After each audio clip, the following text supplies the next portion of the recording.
इस क्रम को प्रारंभ करता हूं मुकेश सहनी जी से कि वे इस पत्रकार वार्ता को संबोधित करें। बहुत बहुत धन्यवाद। सभी पत्रकार बंधु को नमस्कार। आज आप सब जान रहे हैं कि आदरणीय राहुल गांधी जी के नेतृत्व में, तेजस्वी जी के नेतृत्व में हम तमाम महागठबंधन के नेतागण बिहार के 13 करोड़ की आबादी के लिए, हक अधिकार के लिए हम लोग रोड पे उतरे हुए हैं।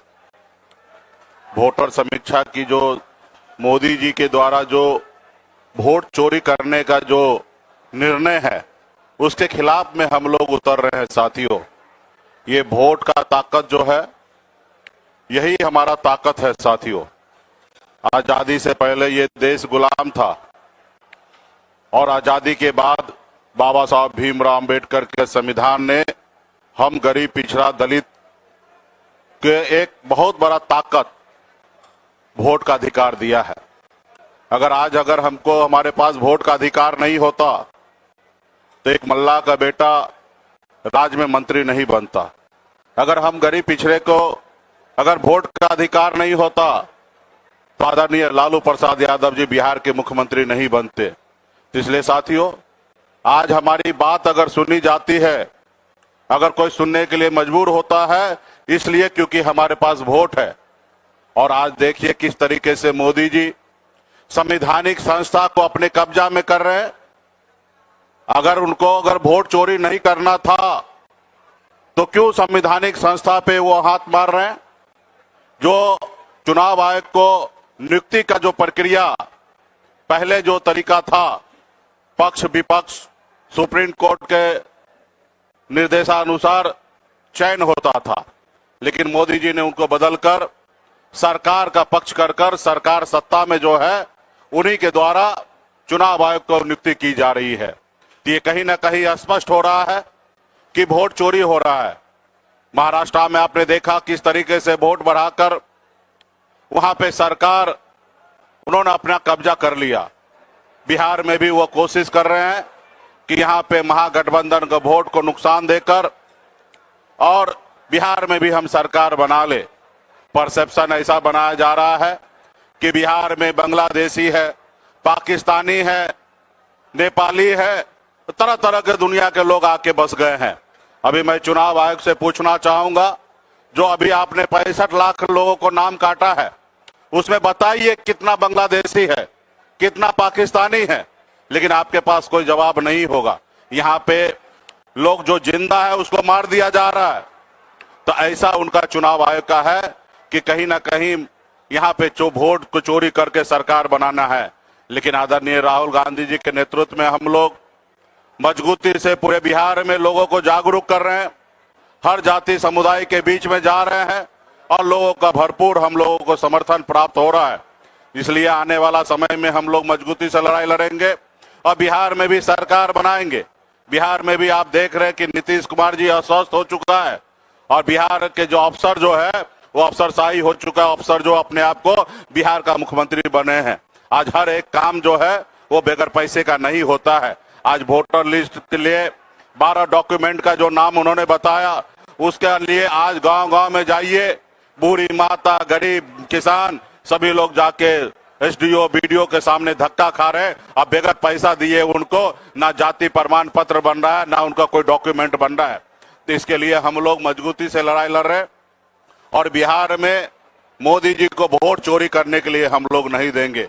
जो आज तक जितना वो चोरी कर लिए, जैसे भी सरकार बना लिए, लेकिन बिहार के लोग जागरूक है, बिहार के लोग संघर्ष करने वाले लोग हैं। बिहार में हमेशा क्रांति हुआ है और बिहार में भी इस बार मोदी जी को मुंह की खानी पड़ेगी और बिहार में मजबूती से हम लोग अपना गरीब, पिछड़ा, दलित सभी जाति समुदाय के लोगों का वोट का रक्षा करने के लिए आदरणीय राहुल गांधी जी के नेतृत्व में, हम लोग तेजस्वी जी के नेतृत्व में हम लोग काम कर रहे हैं। यही कहने के लिए आप सभी के बीच में आए। बहुत बहुत धन्यवाद सभी साथी को। अब मैं अनुरोध करता हूं सांसद संजय यादव जी से कि वो आपसे मुखातिब। शुक्रिया। साथियों, आप देख रहे हैं कि पिछले 6 दिन से लोकसभा में नेता प्रतिपक्ष आदरणीय श्री राहुल गांधी जी, बिहार विधानसभा में नेता प्रतिपक्ष आदरणीय श्री तेजस्वी यादव जी, आदरणीय श्री मुकेश सहनी जी, दीपांकर भट्टाचार्य जी और हमारे महागठबंधन के सभी साथी वोटर अधिकार यात्रा में बिहार के हर गली गली, शहर शहर और घर घर घूम रहे हैं और जो रिस्पांस मिल रहा है इस यात्रा का वो तो अवर्णनीय है। आज प्रधानमंत्री जी का बिहार की धरती पे दौरा था। उन्होंने, और आप 5 दिन से जो मैंने कहा कि यात्रा की हम बात कर रहे हैं, तो बिहार की महान जनता ने इन 6 दिनों में अपना हलफनामा जनता की अदालत में दायर कर दिया है। और क्या जनता ने, बिहार की जनता ने हलफनामा दायर किया है? बिहार की जनता कह रही है कि ये वोट चोरी से चुने हुए प्रधानमंत्री हैं और वोटों की चोरी से बनी हुई ये डबल इंजन सरकार है। और उस हलफनामे में जनता ने कहा है कि ऑपरेशन सिंदूर के बाद प्रधानमंत्री ने साबित किया है कि वो एक कमजोर प्रधानमंत्री हैं। और उसी जनता के हलफनामे पर आज प्रधानमंत्री जी ने स्वयं हस्ताक्षर किए हैं। मैं ये बात क्यों कह रहा हूं? क्योंकि उन्होंने, प्रधानमंत्री जी ने कहा है कि घुसपैठिए घुस गए हैं। साथियों, आप ये बताइए कि 11 साल से प्रधानमंत्री जी इस देश के सर्वे सर्वा हैं, उनके गृह मंत्री हैं 11 साल से। 20 साल से बिहार में एनडीए की सरकार है, कुछ महीनों को छोड़ दें तो इसका मतलब आप कमजोर हैं, आप नाकाबिल हैं, आपको गवर्नेंस की समझ नहीं है। फिर बिहार में कहां से घुसपैठिए आ गए? अगर आ गए तो उसके दोषी आप हैं। फिर आपने बात की डेमोग्राफी मिशन की, तो प्रधानमंत्री जी शायद आपको बिहार की डेमोग्राफी की जानकारी नहीं है। बिहार देश का सबसे युवा प्रदेश है। 18 साल से लेकर 23 वर्ष की आयु के बात करें तो बिहार की 58% आबादी 18 से 25 साल की है। उस डेमोग्राफी में आप बात कीजिए, उस डेमोग्राफी की आबादी में प्रति 1 लाख आबादी पर बिहार में केवल 7 कॉलेज हैं और 20 साल से आपकी सरकार है। बिहार में 534 प्रखंड हैं, 398 प्रखंडों में डिग्री कॉलेज नहीं है। 20 साल से आप सरकार चला रहे हैं और केंद्र में आप 11 साल से सरकार चला रहे हैं। पिछले 10 साल से बिहार में आपने एक केंद्रीय विद्यालय और जवाहर नवोदय विद्यालय भी नहीं दिया है। आप ही की पार्टी के सांसदों ने आपके एचआरडी विभाग को लिख के दिया है। आपने कैबिनेट में भी स्वीकृत किए देश भर में 85 केंद्रीय विद्यालय और 28 जवाहर नवोदय विद्यालय, लेकिन बिहार में आपने एक भी केंद्रीय विद्यालय और जवाहर नवोदय विद्यालय स्वीकृत नहीं किया। बिहार ने आपको क्या नहीं दिया? 2019 में बिहार ने आपको 40 में से 39 सांसद दिए, 2014 में आपको 33 सांसद दिए और अभी भी आपको 30 सांसद दिए हैं। लेकिन बिहार को आप दूसरी दृष्टि से देखते हैं। आपने अभी देश भर में PM Shri mega textile park योजना के तहत देश भर में 7 बड़े टेक्सटाइल पार्क दिए। बिहार सरकार से, जब हमारी महागठबंधन की सरकार थी, यहां से आवेदन दिया गया 1000 एकड़ भूमि के ऑफर के साथ में कि आप बिहार में टेक्सटाइल पार्क लगाए, लेकिन आपने बिहार को टेक्सटाइल पार्क नहीं दिया। आपने बिहार को कौन सी इंडस्ट्री और कारखाना दिया? आप ये बताइए। तो आप 11 साल से प्रधानमंत्री हैं, आप बिहार में प्रोग्रेसिव पॉलिटिक्स करने नहीं आते, आप बिहार में रिग्रेसिव पॉलिटिक्स करने आते हैं। आप बिहार में पॉजिटिव बात नहीं करते, आप बिहार में नेगेटिव बात करते हैं। आप बिहार में कंस्ट्रक्शन की बात नहीं करते, आप बिहार में डिस्ट्रैक्शन की बात करते हैं। बिहारियों को क्या चाहिए? बिहार के लोगों को चाहिए उद्योग धंधे चाहिए। आप उद्योग के बारे में बात नहीं करते, आप गुणवत्तापूर्ण शिक्षा की बात नहीं करते, आप बेहतर स्वास्थ्य व्यवस्था की बात नहीं करते, और जो आज बिहार में घुसखोरी और भ्रष्टाचार का जो आलम है, आप उस पर बात नहीं करते। आप इस एक्सरसाइज जो एसआईआर है, इसमें जगह जगह भ्रष्टाचार, पैसा ले लेके जाती है और आवासीय प्रमाण पत्र बनाए जा रहे हैं। कुत्ता बिलार चिंपांजी का भी जातीय प्रमाण पत्र और आवास प्रमाण पत्र बन रहा है। डोनाल्ड ट्रंप का बन रहा है, जिनके आगे आप बोल नहीं पा रहे हैं। तो हम प्रधानमंत्री जी से ये कहना चाहेंगे कि अगली बार आप बिहार में आए तो आप ये बताएंगे कि आपके 11 साल प्रधानमंत्री रहते हुए और 20 साल बिहार में एनडीए की सरकार रहते हुए भी बिहार की प्रति व्यक्ति आय देश में सबसे कम है। बिहार में प्रति व्यक्ति निवेश सबसे कम है। राष्ट्रीय औसत क्या है? इन 11 वर्षों में आप हर राज्य का तुलनात्मक विश्लेषण कीजिए। कि अन्य राज्यों में आपने प्रति व्यक्ति निवेश कितना किया और बिहार में आपने प्रति व्यक्ति निवेश कितना किया। आपको अपनी सफलता और असफलता का खुद एहसास हो जाएगा। बिहार में सबसे कम साक्षरता दर है, उसके बावजूद भी आप बिहार को केंद्रीय विद्यालय और जवाहर नवोदय विद्यालय नहीं देते हैं। बिहार के मुख्यमंत्री आपके सामने मंच पर गिड़गिड़ाते रहते हैं कि कम से कम पटना विश्वविद्यालय को आप केंद्रीय विश्वविद्यालय का दर्जा दे दीजिए, आप नहीं देते हैं। यूपीए 1 और यूपीए 2 की सरकार में 10 वर्षों में बिहार को 2 केंद्रीय विद्यालय मिले, एक मोतिहारी में और गया में।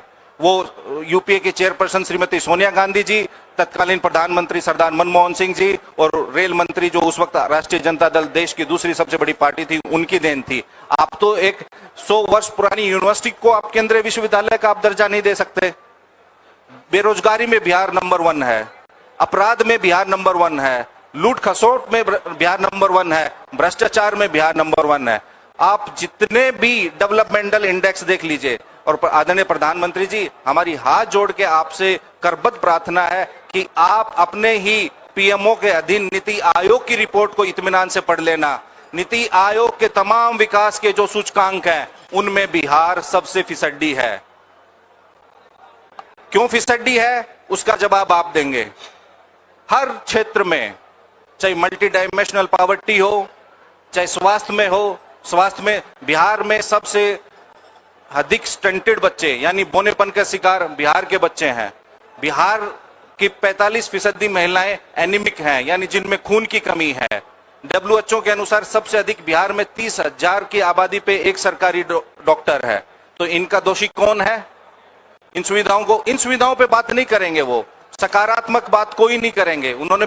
और आप देखिए कल क्या कहा है। अब बिहार में कितने केंद्रीय मंत्री हैं आपको पता है? किसी केंद्रीय मंत्री के विभाग की आपने किसी उपलब्धि की बात सुनी है उनके मुंह से? कल इनके एमएलए, इनके एमपी और इनके उप मुख्यमंत्री कल बता रहे हैं कि बिहार से हमने 12,000 ट्रेन चलाएंगे बिहार से। क्यों भाई? और वो ट्रेनें कहां जाएंगी? वो गुजरात में जाएंगी, क्योंकि सेमीकंडक्टर की फैक्ट्री इन्होंने गुजरात में बैठानी है। गुजरात को 4 लाख 3 लाख करोड़ के प्रोजेक्ट देने हैं। बिहार में आप कुछ देंगे नहीं। बिहार से मजदूर सप्लाई करने के लिए आप 12,000 ट्रेन चला रहे हैं। ये बिहार के लिए फक्र और उपलब्धि का विषय नहीं है। विषय ये होना चाहिए कि आपने बिहार में कितने उद्योग धंधे लगाए, आपने बिहार को दिया क्या। तो हमारा ये सवाल है। हमारे जो नेता, देश के 2 युवा नेता हैं, आदरणीय राहुल गांधी जी, तेजस्वी जी, मुकेश सहनी जी, हम मुद्दों की बात करते हैं, हम बिहार और बिहारियों की बात करते हैं, और आप सिर्फ घुसपैठियों की बात करते हैं। और उन्हीं घुसपैठियों की जिनको आप आज तक साबित भी नहीं कर पाए, आपके चुनाव आयोग भी साबित नहीं कर पाया कि कौन घुसपैठिए हैं। अगर हैं भी तो वो आपकी बदौलत है। तो हमारी आपसे यही गुजारिश है, बिहार की महान सरजमी और ऐतिहासिक सरजमी पे आए तो कम से कम मुद्दों की बात करें और अपनी उपलब्धि का जिक्र करें। आप सब लोगों का बहुत बहुत धन्यवाद। इस तरफ आ जाए, इधर बीच में संजय जी, ये ताकि ये माइक इधर आ जाएंगे ना। हाँ, आप आ जाओ, आ जाओ, आ जाओ, आ जाओ। हेलो, अब मैं अनुरोध करता हूं मध्य प्रदेश कांग्रेस कमेटी के अध्यक्ष और देश के समाज के अंतिम पंक्ति में खड़े हुए लोगों की आवाज जीतू पटवारी जी को कि वे संबोधित। आदरणीय पत्रकार बंधुओं, फिर से मैं आप सबका स्वागत करता हूं। आदरणीय मुकेश सैनी जी, आदरणीय हमारे सांसद संजय जी, आदरणीय अनुपम जी, आदरणीय अभय जी, अभी देश के प्रधानमंत्री आज बिहार में हैं। राहुल गांधी जी भी बिहार में लगातार वोट चोरी की चर्चा कर रहे हैं। तेजस्वी यादव जी जिस तरीके से सर्वहारा वर्ग की लड़ाई लड़ते हुए बिहार के सम्मान की, बिहार की सड़कों पे बात कर रहे हैं, सैनी जी के सहयोग से मैं समझता हूं कि पूरा बिहार और पूरा देश देख रहा है। साथियों, हर घर एक चर्चा है कि वोट चोरी, वोट चोरो कुर्सी छोड़ो, हर घर में से ये आवाज आने लगी है। आज देश के प्रधानमंत्री ने इस पे बिहार में आकर गया में स्पष्टीकरण दिया। उन्होंने कहा कि हम उन घुसपैठियों को निकाल रहे हैं जिन्होंने यहाँ की डेमोग्राफी को बिगाड़ रहे हैं। मतलब हम बिहार के हक और अधिकार की बात कर रहे हैं। मैं अभी आदरणीय सांसद जी ने, संजय जी ने बहुत विस्तार से बात कही। आदरणीय मोदी जी, अगर यहाँ घुसपैठी है तो उसका दोषी अगर एकमात्र कोई है तो नरेंद्र मोदी है। अगर कोई यहाँ घुसपैठिए है भी तो उसका दोषी है तो अमित शाह है। 20 साल की आपकी बीजेपी की बिहार की सरकार है। मैं आपसे फिर आग्रह करता हूं, नरेंद्र मोदी जी ने देश के प्रधानमंत्री की बात के महत्व को घटा दिया है। उस सम्मान को जो देश का प्रधानमंत्री का होता है, उस सम्मान को, उस जवान की कीमत को नरेंद्र मोदी जी ने क्वेश्चन कर दिया है। याद करो वो बात, जब आज से 10 साल पहले बिहार में वोटों की बोली लगाई थी नरेंद्र मोदी जी ने, पैकेज की घोषणा की थी बिहार वासियों में। आज बिहार के विकास के लिए एक पैकेज घोषित करना चाहता हूं। गया में 10 साल पहले 50,000 रुपए करूं कि नहीं करूं, 60,000 करोड़ रुपए करूं कि नहीं करूं, 70,000 करोड़ रुपए करूं कि नहीं करूं, 75,000 करोड़ रुपए करूं कि नहीं करूं, और अंत में 1.25 लाख करोड़ रुपए विकास के लिए मैं पैकेज की घोषणा करता हूं। मोदी जी, आज आपने उस पैकेज की बात क्यों नहीं की?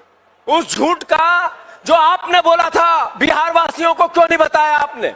मैं मोतिहारी की उन चीनी मिलों की चीनी से चाय मीठी करके पी के जाऊंगा जब मेरा संकल्प पूरा होगा।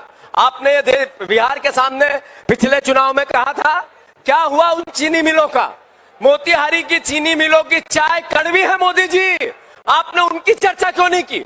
आपने वो चर्चा क्यों नहीं की कि इस बिहार में अगर पलायन है तो उसका दोषी नरेंद्र मोदी है? आपने ये बात क्यों नहीं की कि इस बिहार में अगर बेरोजगारी है तो उसका दोषी नरेंद्र मोदी है? आपने ये बात क्यों नहीं की कि अगर ये क्राइम है तो ये नीतीश कुमार की सरकार के कारण है? आपने ये बात क्यों नहीं की जब आपने ये कहा कि हम ऐसा बिल ला रहे हैं कि एक बिल जिसमें 1 साल तक कोई जनप्रतिनिधि जेल में रहेगा, पद मुक्त होगा और 30 दिन में, और सांसद भी उसमें आएगा? तो आदरणीय मोदी जी, अगर सांसद भी उसमें आएगा तो फिर आपका एक मंत्री यहाँ का जिनेश मिश्रा मंत्री क्यों बना हुआ है? वो तो, उनको तो सजा हुई है राजस्थान में। अगर आपका यही बात थी तो हेमंत बिस्वा शर्मा जेल क्यों नहीं गया? आपकी यही बात थी मोदी जी, तो आपको बताना पड़ेगा कि आपने घट्टी पीसिंग जिस उप मुख्यमंत्री के लिए कहा था, शरद पवार जी के भतीजे के लिए, उसका क्या हुआ? अजीत पवार का, वो आज मंत्री बना क्यों बैठा है?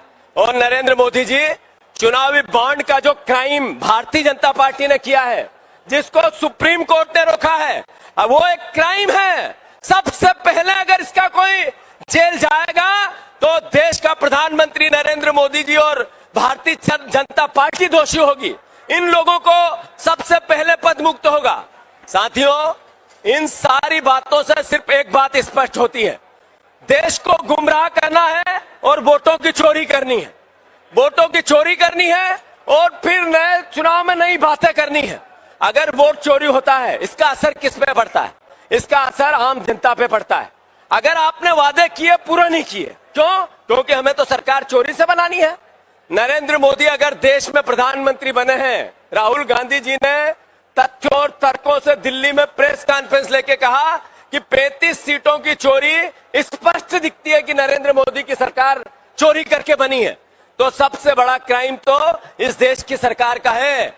मैं फिर से सभी साथियों से आग्रह करता हूं, 2014 में एक ठगों का गिरोह बना था। 2014 में एक ठगों के गिरोह ने देश की सत्ता हथियाई थी। उन्होंने पहले राज्यपाल को माध्यम बनाया, मणिपुर की और कई छोटे राज्यों की सरकारें गिरा दी। उसके बाद इन्होंने एक नया फलसफा लेके आए जिसको खोखा पद्धति कहते हैं। 600 से ज्यादा विधायक और सांसदों की खरीद फरोख्त उसमें हुई। फिर एक नया क्राइम ये लेके आए जिसमें महाराष्ट्र, मध्य प्रदेश और कर्नाटक, इनकी सरकार को रिसोर्स पॉलिटिक्स कहा गया और विधायकों को एक जगह दल बदल करवाया गया। फिर उसके बाद एक नई पॉलिटिक्स आदरणीय मोदी जी लेके आए हैं कि चुनाव आयोग के साथ मिलकर किस तरीके से वोटों की चोरी की जाती है। जो विरोधी है उनके वोट कम करो और हमारे वोट धीरे से उसी लिस्ट में बढ़ा दो और एक संख्या लेके आओ जिस पे लोग भरोसा करें। वो राहुल गांधी जी ने चोरी पकड़ी है। और आज देश का एक एक नागरिक, वो किसी दल का हो, किसी पार्टी का, किसी विचार का हो, वो पत्रकार हो, बिजनेसमैन हो, किसान हो, मजदूर हो, सब एक बात कह रहे हैं, वोट चोरो कुर्सी छोड़ो। नरेंद्र मोदी जी, वोट चोरो कुर्सी छोड़ो, ये आवाज बिहार से आ रही है। मैं आदरणीय संजय जी को साधुवाद देता हूं। उन्होंने बहुत विस्तार से बिहार के पूरी परिस्थिति को वर्णित किया और कहा कि अगर इन सब बातों का दोषी है तो नरेंद्र मोदी है। स्पष्ट है, जो गाड़ी का ड्राइवर है इस यात्रा का, वो गाड़ी का ड्राइवर बिहार की खुशहाली के लिए काम करना चाहता है। जो गाड़ी में बैठा हुआ वोट चोरी की बात करता हुआ एक नेता है देश का, वो देश के मूल ताकत, वोट की ताकत को, आम नागरिक के अधिकार और हक को आम नागरिक के पास रखना चाहता है, जिससे लाखों साल तक लोकतंत्र मजबूत रहे। ये मुकेश साहनी जी, जो सर्वहारा सैनी जी, जो सर्वहारा वर्ग की खुशहाली और उन्नति की बात करते हैं, उसके लिए एक कांग्रेस का हमारी सारी पार्टियों का गठबंधन है, महागठबंधन है। 100% जनता चिल्ला चिल्ला के बोल रही है चुनाव आए और महागठबंधन की विजय हो। इस भावना के साथ मैं बिहार की जनता से आग्रह करना चाहता हूं कि 65 लाख वोट अगर यहां से काटे हैं और नरेंद्र मोदी कह रहे हैं कि ये घुसपैठियों के वोट काटे जा रहे हैं, तो इसमें गरीबों के क्यों काटे जा रहे हैं? इसमें दलितों के क्यों काटे जा रहे हैं? इसमें वंचितों के क्यों काटे जा रहे हैं? वो बेरोजगार जो दूसरे राज्यों में है, यहाँ के निवासी है, उनके वोट क्यों काटे जा रहे हैं? इसका मतलब है आप बिहारियों को घुसपैठिया कहना चाहते हो, दलितों को घुसपैठिया कहना चाहते हो। आप जो वंचित वर्ग है, जो किसान वर्ग है, जो बेरोजगार है, उसको नरेंद्र मोदी घुसपैठिया कह रहा है। बिहार वासियों जानो, समझो, आपको नरेंद्र मोदी घुसपैठिया कह के गए हैं। इसका बदला बिहार की जनता लेगी। मैं फिर से चुनाव आयोग की भी इस वक्त निंदा करूंगा। जो चुनाव आयोग ने प्रेस कॉन्फ्रेंस करके बीजेपी के पन्ना प्रभारी जैसा व्यवहार किया देश के सामने, यह अलोकतांत्रिक है। उन पर महाअभियोग आना चाहिए। देश एकजुटता से उस चुनाव आयोग का बहिष्कार करना चाहिए जिसने बीजेपी के पन्ना प्रभारी के रूप में देश के सामने बीजेपी के प्रवक्ता बन के बात की, क्योंकि ऐसी बात बीजेपी के प्रवक्ता सांसद नरेंद्र मोदी, अमित शाह करते हैं। मैं फिर से सभी साथियों से आग्रह करना चाहता हूं कि 70,000 करोड़ रुपए की केग ने यहाँ की गड़बड़ी और करप्शन की बात कही है। नरेंद्र मोदी ने क्यों नहीं कहा कि मेरी पूरी सरकार 70,000 करोड़ रुपए बीजेपी की बिहार की खा गई? केग की रिपोर्ट किसकी है? केग की रिपोर्ट बीजेपी की है और 70,000 करोड़ रुपए सत्यापित किया बीजेपी केग की रिपोर्ट में। तो नरेंद्र मोदी जी, आपने उसकी बात क्यों नहीं की? क्यों नहीं कहा कि 70,000 करोड़ रुपए की चोरी मेरी सरकार ने की, यहाँ की बिहार की? यह सवाल बिहार की जनता के बीच में है और इसकी आवाज राहुल गांधी है, तेजस्वी यादव और हमारे मुकेश सैनी जी है। धन्यवाद। अब मैं अंत में अनुपम जी से आग्रह करता हूं कि वे पत्रकार वार्ता को सुनें।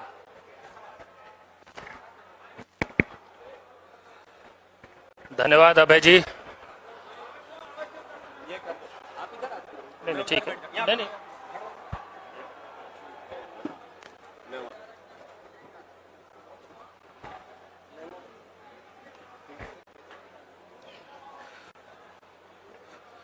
दोस्तों, हम सब जानते हैं कि भारत दुनिया का सबसे युवा देश है और यह सिर्फ बोलने वाली बात नहीं है, इसके पर्याप्त आंकड़े हैं हमारे पास। भारत दुनिया का सबसे युवा देश है और बिहार भारत का सबसे युवा प्रदेश है। बिहार की जब जब बात हो तो लाजमी सी बात है कि युवाओं की बात प्राथमिकता से, प्रमुखता से होनी चाहिए। और जब हम युवाओं की बात करते हैं तो उन मूलभूत मुद्दों पे बात होनी चाहिए जो बिहार के लोगों के भविष्य को बेहतर बनाने की क्षमता रखते हैं। पढ़ाई का मुद्दा, कमाई का मुद्दा, दवाई का मुद्दा, सामाजिक न्याय का मुद्दा, ये सब वो मुद्दे हैं जो बिहार के सबसे बड़े मुद्दे हैं और युवाओं के मुद्दे हैं। लेकिन इन सब पैमानों पे जो तथाकथित डबल इंजन की सरकार है, उसने ऐसी परिस्थिति बना दी है कि आज बिहार का कोई परिवार नहीं होगा जिसका कोई बच्चा, भाई, पिता मजबूरी में पलायन कर रहा हो। मजबूरी में, ये नहीं कि बहुत अच्छे अवसर मिल रहे हैं इसलिए जा रहा है। बिहार के लोग देश के अलग अलग शहरों के लेबर चौक को सुशोभित करने को विवश हैं। ऐसी स्थिति बना दी गई है कि बिहार आज हमारे देश का चीप लेबर सप्लायर जोन बन गया है। किन लोगों ने बनाया है और क्यों बनाया है, जब हम इसकी बात करेंगे तो समझ में आएगा कि वोट चोरी क्यों हो रही है। वोट चोरी इसलिए हो रही है और इन मुद्दों पे काम इसलिए नहीं हो रहा है क्योंकि जो सत्ता में है उनको पता है कि हम तो सत्ता में वोट चोरी करके, जनादेश चोरी करके बने रहेंगे, हमें तो जरूरत ही नहीं है, हमें तो जरूरत ही नहीं है। इसीलिए बीपीएससी अभ्यर्थियों की नहीं सुनी जाती है क्योंकि वोट चोरी करके सरकार बना लेंगे हम। शिक्षक अभ्यर्थियों पे लाठीचार्ज होता है क्योंकि वोट चोरी करके सरकार बना लेंगे हम। किसानों की जमीन छीनी जा रही है औने पौने कीमत पे क्योंकि वोट चोरी करके हम सरकार बना लेंगे। बिहार में बाढ़ पीड़ितों की इतनी गंभीर समस्या है, कोई सुनवाई नहीं है। क्यों नहीं सुनवाई है? क्योंकि जो सत्ता में बैठे हैं उनको पता है कि हम तो वोट चोरी करके, जनादेश चोरी करके फिर से सत्ता में आ जाएंगे। जिन लोगों को यह पता होगा कि वो वोट चोरी कर सकते हैं, वो जनता के किसी भी मुद्दे पर कभी भी संवेदनशील नहीं हो सकते। कॉमन सेंस की बात है।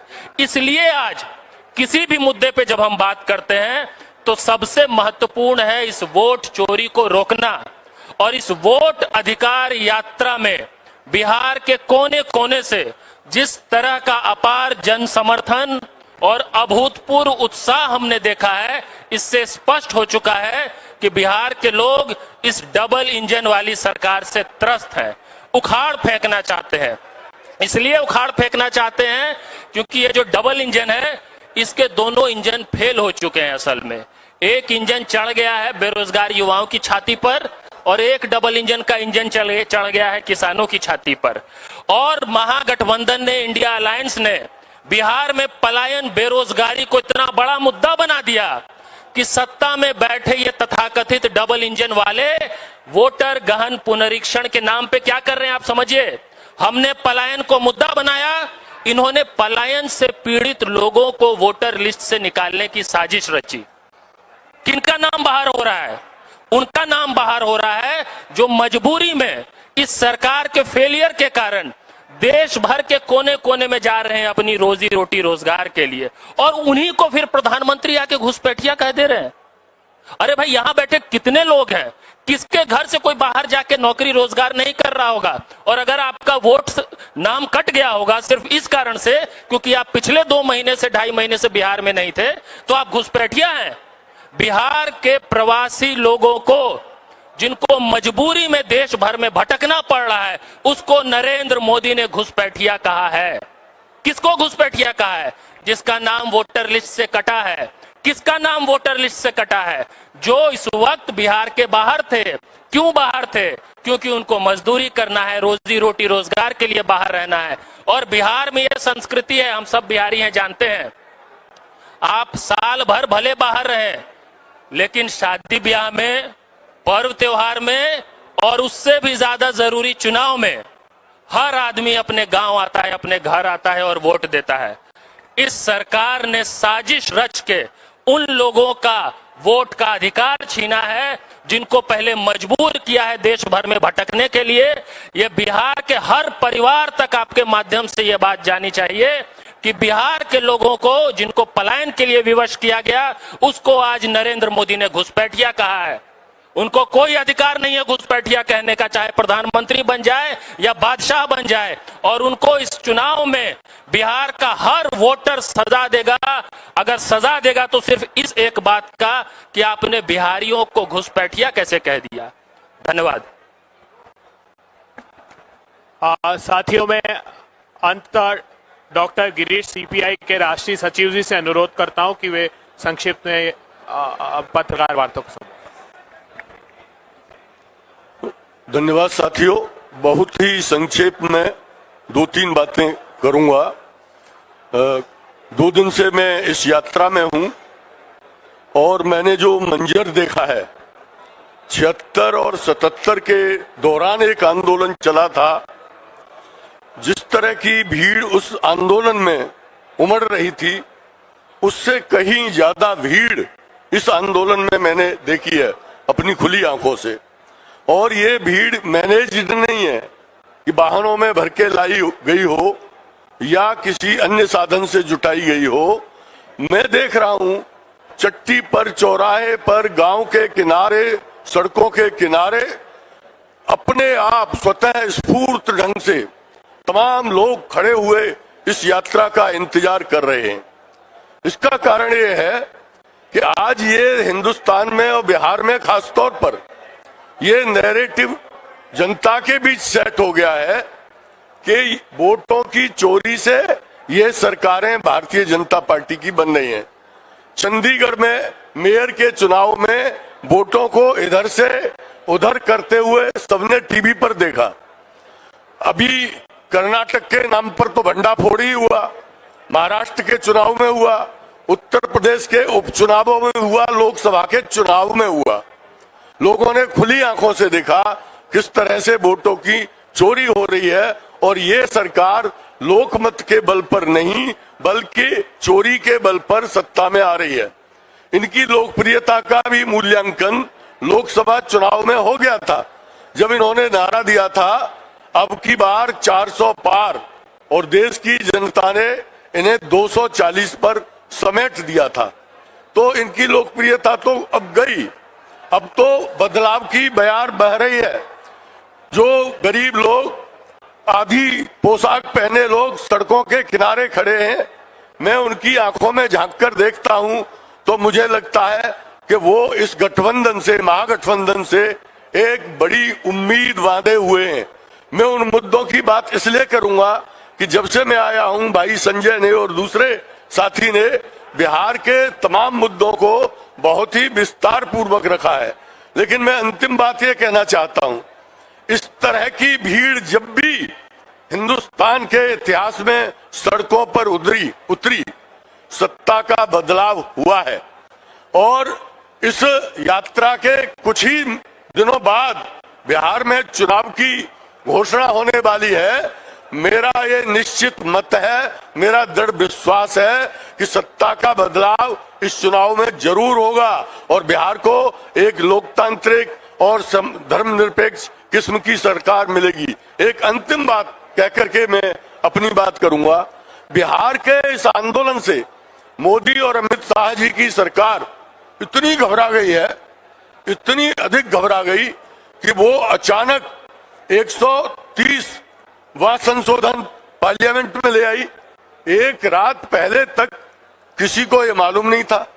ये विपक्ष के मुख्यमंत्रियों को, इस विपक्ष के नेताओं को, सांसदों को, विधायकों को सत्ता से या पद से डिसलॉज करने की साजिश है जिसे ये मोदी सरकार कर रही है।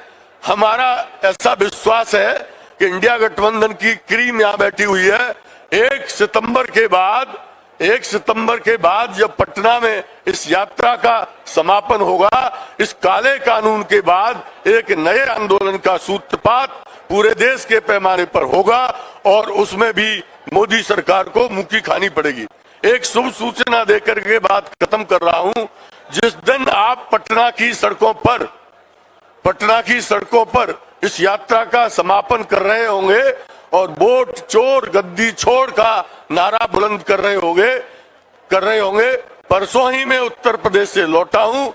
उत्तर प्रदेश की भारतीय कम्युनिस्ट पार्टी तथा दूसरी पार्टियों ने मिलकर के तय किया है उसी दिन हम भी आपकी आवाज को, बिहार की आवाज को मजबूत करने के लिए उत्तर प्रदेश की सड़कों पर, समस्त 75 जिलों में उस दिन उत्तर प्रदेश की सड़कों पर उतरेंगे। इसी के साथ बहुत बहुत धन्यवाद, मंच को भी धन्यवाद, आप सबको भी जवाब है ही नहीं।